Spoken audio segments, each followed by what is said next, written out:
জয় যিশু। জীবন্ত ঈশ্বরের জীবন্ত বাক্য আজ নিয়ে আসতে পেরেছি প্রিয় ভাই বোন তোমাদের সামনে।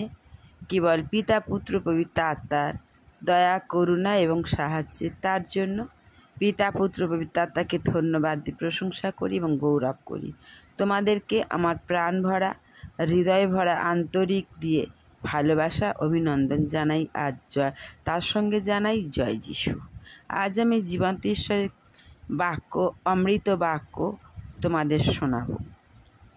ঈশ্বরকে কেউ কখনো দেখেনি, সেই একমাত্র পুত্র যিনি স্বয়ং ঈশ্বরের পিতার কোলে থাকেন, তিনি তাকে প্রকাশ করেছেন। অবশেষে সময় এগিয়ে এলো, ঈশ্বর পুত্রের মানবদেহ ধারণের সময় এলো। যুগ যুগ ধরে লুকায়িত মহারহস্যের প্রকাশ, ঈশ্বরের মহাপরিকল্পনা পূর্ণ হবার প্রকাশিত হবার সময় সৃষ্টিকর্তা এবং স্বর্গীয় রাজার সঙ্গে মানবকুলের প্রকৃত সম্পর্ক হলো এবার স্বয়ং ঈশ্বর স্থাপন করতে চলেছেন। ইতিপূর্বে যেসব পন্থা ও প্রচেষ্টা চলেছিল কোনোটাই প্রকৃত কার্য হয়নি, কারণ সেগুলি অসম্পূর্ণ ছিল। এই সময়ে হেরোদ জিহুদার রাজা, আর তার সময়ে সক্রিয় নামে একজন ছিলেন। তিনি হারন বংশীয় ও অরিয়ের দলের পুরোহিত। তার স্ত্রীর নাম এলিসাবেথ। তাঁরা উভয়ে কেবল মানুষের দৃষ্টিতে নয়, কিন্তু ঈশ্বরের দৃষ্টিতে ধার্মিক ছিলেন। স্বামী স্ত্রী উভয়ে এক রূপ মনোভাবের হলে গৃহে শান্তি বিরাজ করে। তাঁরা যে কেবল চলনে বলনে ঈশ্বরীয় বিধি ব্যবস্থা মেনে চলতেন তা নয়, তাঁরা ঈশ্বরের আজ্ঞার বাধ্য ছিলেন। তাদের সন্তান ছিল না এবং উভয়েই বেশ বয়স হয়েছিল, তাই এলিসাবেথের মন নৈরাশ্যে ভরে যাচ্ছিল। এমন একদিনে মন্দিরে আরতি পালা পড়ল সক্রিয়ের। সন্ধ্যা উপাসনার সময় তিনি মন্দিরে চলে গেলেন। এলিসাবেথ নিজ গৃহে তখন প্রার্থনা করতে লাগলেন। সক্রিয়ের পরনে শুচি শুভ্র পুরোহিতের পোশাক, মস্তক বস্ত্র দ্বারা আবৃত, পদযুগল পাদুকাবিহীন। তিনি পবিত্র স্থানে ধীরে ধীরে প্রবেশ করলেন। পবিত্র স্থানকে মহাপবিত্র স্থান হতে মাত্র একটি পর্দা দিয়ে পৃথক করা হয়েছে, সুতরাং এটিও বেশ একটি গুরুত্বপূর্ণ স্থান। সক্রিয়ের হৃদয় ঈশ্বরের মহিমা ও সমাদরে পূর্ণ।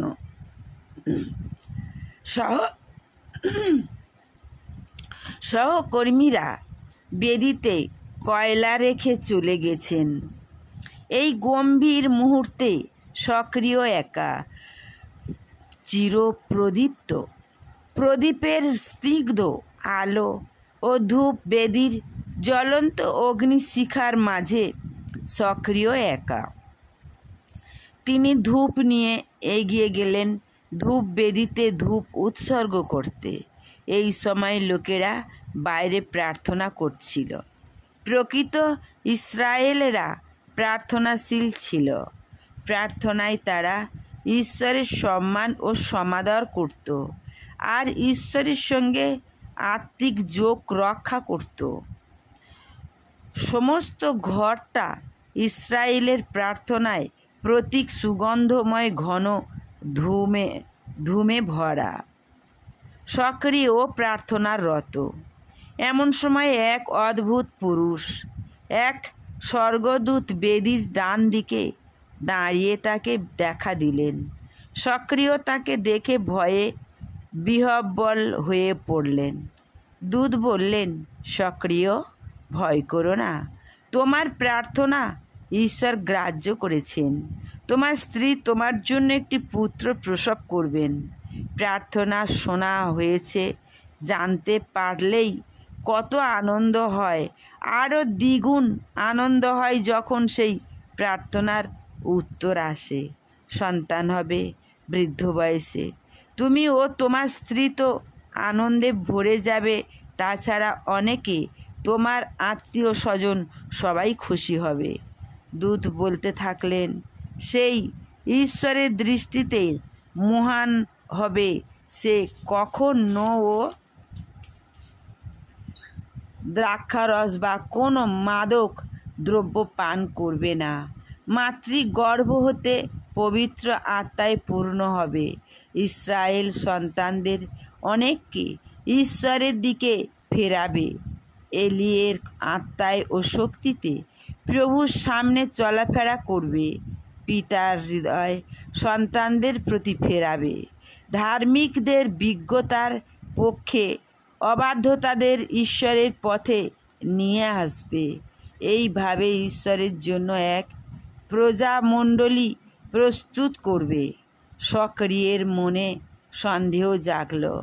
জাগতিক পরিস্থিতি বিবেচনা করে সন্দেহ ভারাক্রান্ত হৃদয়ে দূতকে বললেন, আপনার কথা যে যথার্থ সত্য তা কেমন করে জানব? তার পূর্বপুরুষদের মধ্যে বহুজনকে ঈশ্বর এই রকম অদ্ভুত অসম্ভব বিষয় জানিয়েছেন। নম্রতায় সে বিশ্বাসে তাঁরা ঈশ্বরের বাক্য মাথা পেতে নিয়েছেন। দ্বিধা করেননি সংকোচ। শাস্ত্রে অনেকে বৃদ্ধ বয়সে সন্তান লাভ করেছে, অনেক বন্ধা নারী পুত্রবতী হয়েছে। কিন্তু সক্রিয় বললেন, আমি বৃদ্ধ হয়েছি, আমার স্ত্রীও অনেক বয়স, কেমন করে সন্তান লাভ সম্ভব হতে পারে? কেমন করে আমি জানব? দূত তখন নিজের পরিচয় দিয়ে বললেন, আমি গাব্রিয়েল, ঈশ্বরের বার্তাবহ। আমার কাজ সর্বদা মহিমা পরাক্রমী ঈশ্বরের সামনে দাঁড়িয়ে থাকা। তার উপস্থিতির মধ্যে আমি থাকি। আমি শুভ বার্তা বহন করে এনেছি তোমার জন্যে। ঈশ্বরের আদেশে তোমার আনন্দ করা উচিত ছিল, ঈশ্বরের ধন্যবাদ দেওয়া উচিত। তার বদলে সন্দেহ করায় ও বিশ্বাস না করায় আর যেন তর্ক করতে না পারো। তাই যতদিন না এসব ঘটনা ঘটবে ততদিন তুমি মুখ হয়ে থাকবে। তোমার মুখ বন্ধ হয়ে যাবে, কথা বলতে তুমি পারবে না। শুধু মুখ নয়, তুমি বধির হয়ে থাকবে।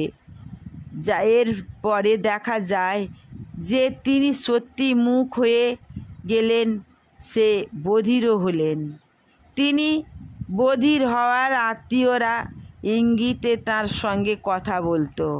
করুণাময় ঈশ্বর সন্দেহ করার জন্য তাকে শাস্তি দিলেন বটে, কিন্তু সে শাস্তি লঘু করে দিলেন।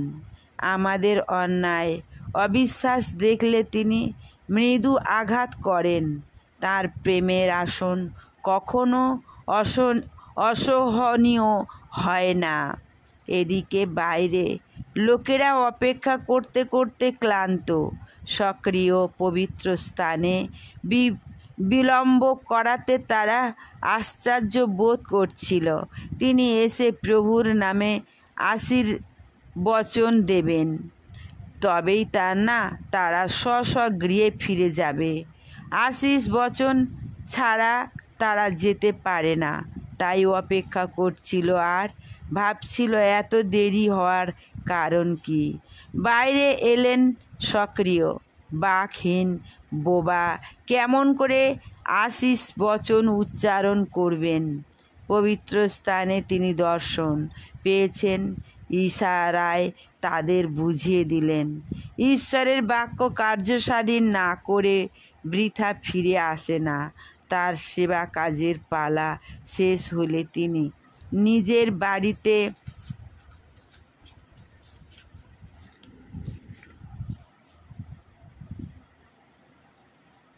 ফিরে গেলেন। এরপর ঈশ্বরের বাক্য মতে ইলিসাবেথ গর্ভবতী হলেন, কিন্তু লজ্জাবশত 5 মাস নিজেকে গোপন রাখলেও সর্বদা ঈশ্বরের এই করুণার জন্য আনন্দ চিত্তে ধন্যবাদ দিতে লাগলেন।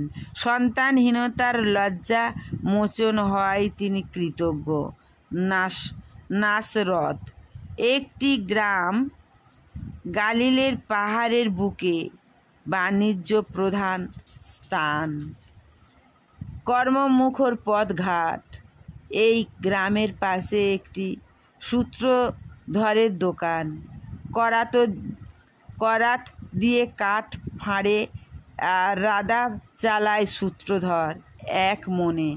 হৃষ্ট চিত্তে তৈরি করে গ্রামের লোকেদের প্রয়োজনীয় জিনিসপত্র, লাঙ্গল, জুয়াল, ফলা ইত্যাদি।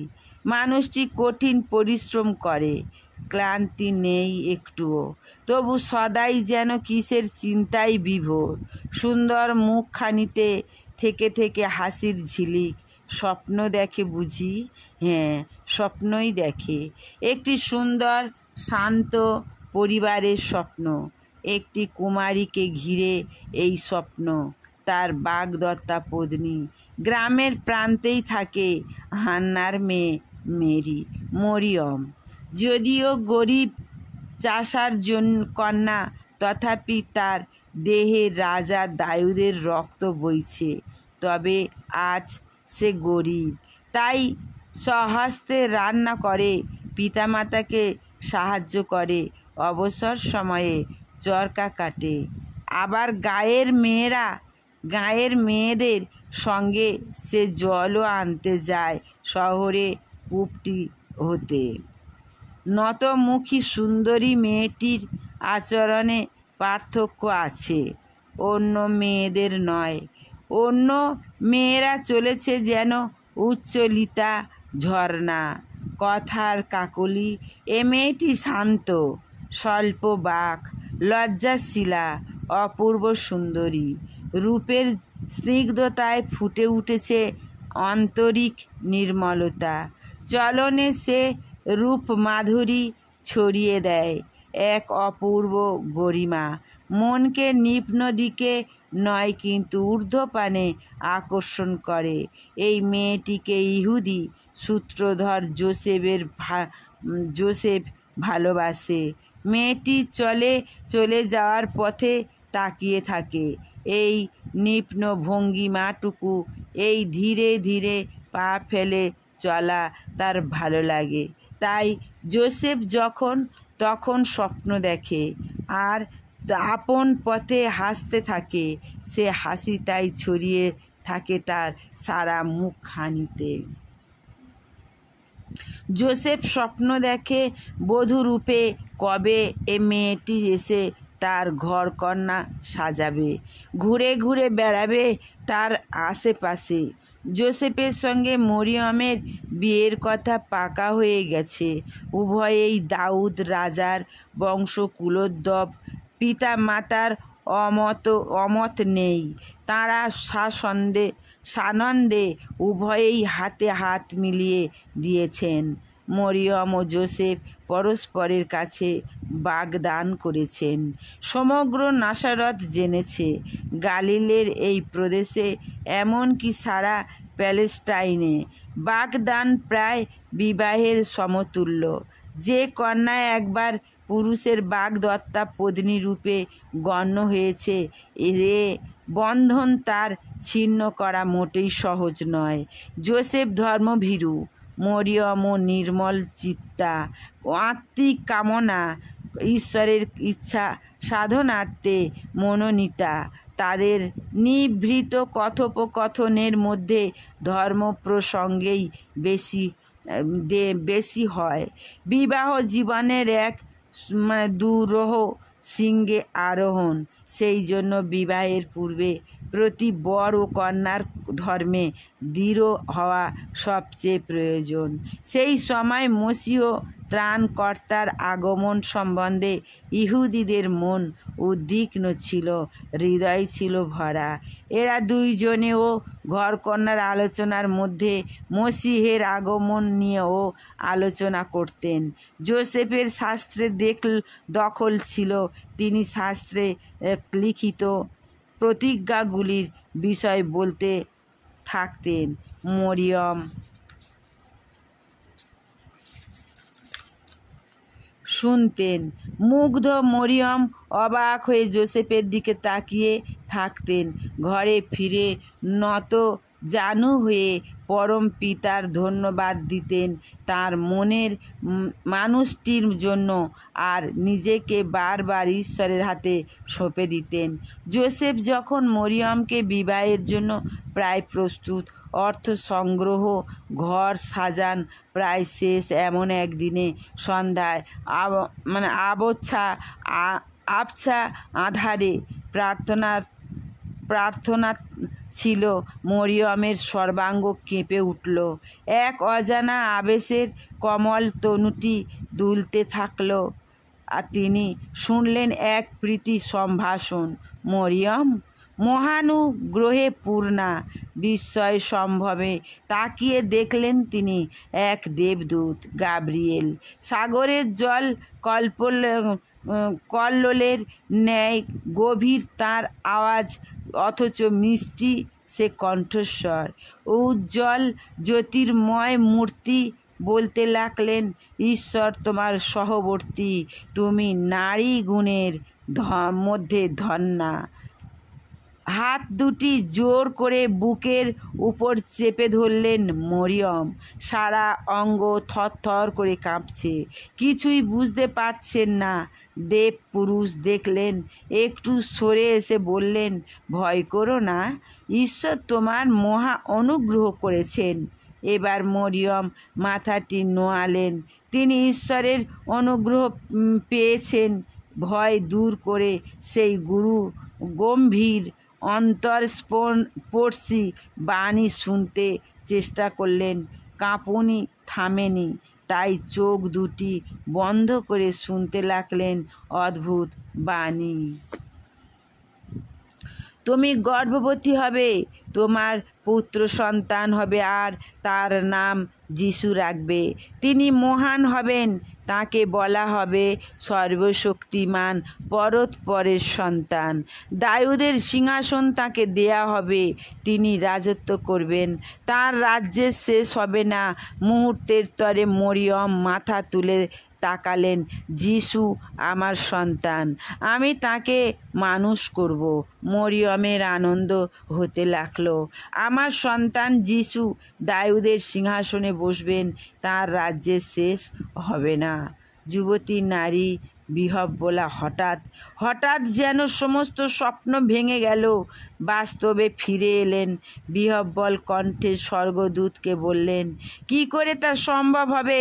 আমি তো এখনো বিবাহিতা নই, কোনো পুরুষের সঙ্গে আমার ঘনিষ্ঠতা হয়নি তো। সরলতা যুবতীর দিকে করুণামাখা দৃষ্টি হেনে দেবদূত গাব্রিয়েল আর একটু মরিয়মের কাছে এগিয়ে এসে মৃদু অথচ দৃপ্ত স্বরে বললেন, তোমার উপর পবিত্র আত্মা নেমে আসবেন, ঊর্ধ্বতম ঈশ্বরের শক্তি তোমার আবৃত করবেন, আর তাই যে পবিত্র সন্তান জন্মাবে তাকে ঈশ্বরের পুত্র বলা হবে। মরিয়মের দম বন্ধ হয়ে যাওয়ায় উপক্রম হলো। এ কি শুনছেন? যে ছেলের মা তিনি হবেন, সে ছেলে ঈশ্বরের পুত্র। ক্ষুদ্র নাসরতের গ্রাম্য মেয়েটি স্তম্ভিতা হয়ে গেলেন। আরও নিকটে এসে আরও আস্তে গাব্রিয়েল বললেন, এলিসাবেথ, যিনি সম্পর্কে তোমার দিদি, যাকে লোকে বন্ধ্যা বলে জানত, তারও ছেলে হবে। বৃদ্ধা অবস্থায় যিনি গর্ভবতী হয়েছেন, এখন 6 মাস। ঈশ্বরের কাছে কোনো কিছুই অসম্ভব নয়। এই জ্ঞানটুকু মরিয়মের দরকার ছিল। ঈশ্বরের কাছে কিছুই অসম্ভব নয়। মরিয়ম চোখ বন্ধ করেই ফিস ফিস করে বললেন, আমি ঈশ্বরের দাসী, আপনার কথানুসারে আমার প্রতি ঘটুক। স্বর্গদূত গাব্রিয়েল এই মহা সুসংবাদ একটি শুদ্ধমতী ইহুদি নারীর কাছে রেখে অদৃশ্য হয়ে গেলেন। স্তব্ধতা আবার ঘরটিতে ছেয়ে গেল। নারীর হৃদয়ের উপর একটি আবরণ চাপিয়ে দেওয়া হলো। মরিয়মের অন্তরে গুপ্ত রইল এই পুত পবিত্র ঘটনাটি। নারীর কাছে হৃদয় খুলতে চায়। মরিয়মের তাই দিদি ইলিসাবেথকে বারবার মনে পড়তে লাগলো। তাই এ বিষয়ে কাউকে কিছু না বলে, এমনকি যোসেফকেও না জানিয়ে তিনি জিহুদার পার্বত্য প্রদেশে দিদির বাড়ির উদ্দেশ্যে তাড়াতাড়ি ছুটে গেলেন। ভগ্নিপতি সক্রিয়। গ্রামের পুরোহিত স্বর্গদূত বলেছেন, দিদি ও সর্বশক্তিমানের ইচ্ছায় গর্ভবতী হয়েছেন। ঈশ্বরের কাছে কিছুই অসম্ভব নয়। হিব্রন পাহাড়ের গায়ে ইলিসাবেথের গৃহে মরিয়ম এলেন। দিদি বলে ডেকে ঘরে ঢোকার সঙ্গে সঙ্গে ইলিসাবেথ অনুভব করলেন তার গর্ভের সন্তান আনন্দে নেচে উঠল। ইলিসাবেথ পবিত্র আত্মায় পূর্ণ হলেন। আনন্দে উচ্ছ্বাসে পূর্ণ হয়ে স্বর্গদূত ঠিক সেই বাণী উচ্চারণ করেছিলেন, তিনিও সেই বাণী বললেন, নারী গুণের মধ্যে তুমি ধন্যা, ধন্য তুমি তোমার গর্ভ সন্তান, তুমি তোমার গর্ভের সন্তানের জন্যই ধন্য হলে, কারণ তিনি মহান। পরক্ষণে নম্রতায় ভেঙে পড়ে বললেন, কেমন করে আমার এমন সৌভাগ্য হলো যে আমার প্রভুর মা স্বয়ং আমার সঙ্গে দেখা করতে এলেন। তুমি আমার সম্ভাষণ করার সঙ্গে সঙ্গে আমার গর্ভের সন্তান আনন্দে নেচে উঠল। সত্যি তুমি এক মহা আনন্দের সংবাদ নিয়ে এসেছো, তাই গর্ভস্থ শিশুটিও আনন্দে মাতোয়ারা। যে বিশ্বাস করে সেই ধন্য, সেই আশীর্বাদের পাত্র। আশীর্বাদ বিশ্বাস দ্বারাই অর্জন করা যায়। ঈশ্বরের বাক্যে বিশ্বাসী প্রত্যেককে ধন্য। তাদের কাছে ঈশ্বরের কথিত সমস্ত বাক্য পূর্ণ হবে। ইলিসাবেথ যথার্থই ভাববাণী করলেন। সেই ভাববাণীর প্রতিধ্বনি বেশ দৃঢ়ভাবে শোনা গেল মরিয়মের স্তুতিতে। যার মা তিনি হতে চলেছেন তাকে ত্রাণকর্তা বলে সম্বোধন করবেন।